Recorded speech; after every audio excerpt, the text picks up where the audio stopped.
The next thing that al-Isfahani discusses is the relationship between these three levels. Okay, so you have imara, right, livelihood, then you have ibadah, worship or devotion, and then you have khilafa, which is, a stewardship. And so what are the relationship, or what is the relationship between these three levels? Basically, can you cut the line, right? Can you skip to the top and get all the makarim and the excellent elite qualities that qualify you to be the successor or the steward of the creation, representing Allah in this world, without going through the two bottom steps? And he focuses first on the relationship between ibadah and khilafa. And the short answer is no, you can't. There's no cutting the line. That you have to go through ibadah. There is no getting to the top without climbing the rungs in the middle.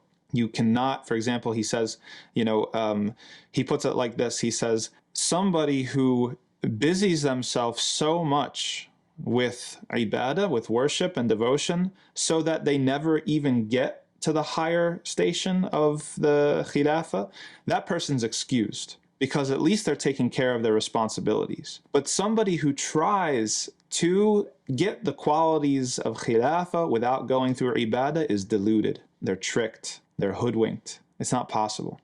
And this is backed up by the hadith of the Prophet ﷺ. It's a hadith Qudsi where he informs us that the most pleasing thing to Allah subhanahu wa ta'ala is the obligations, right? That's the thing. If you want Allah's pleasure, if you want His approval, better word, then the absolute thing that you have to do is the obligations. 5 daily prayers, pay your zakat, go on hajj, all these sorts of things, fast Ramadan. Then after that's taken care of, all the extras continue to get you closer and closer and closer to Allah subhanahu wa ta'ala. But you don't substitute them out. You can't go and do the extras and abandon the obligatory, right? That's putting the cart before the horse. It would be like this.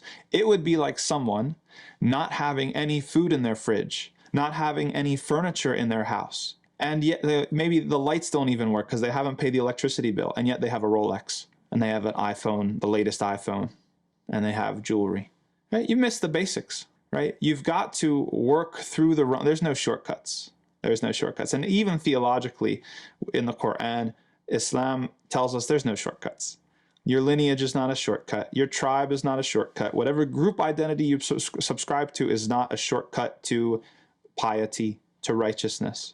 You have to go through the levels. And so there's no getting to the top without going through worship, being that basic Muslim. So if you want to be this, and we see this a lot, there's a lot of keyboard warriors out there. There's a lot of online activists that are like, bring back the khilafah and we're going to do this and we're going to do this. And look at your 5 daily prayers. How many times do you make Fajr on time?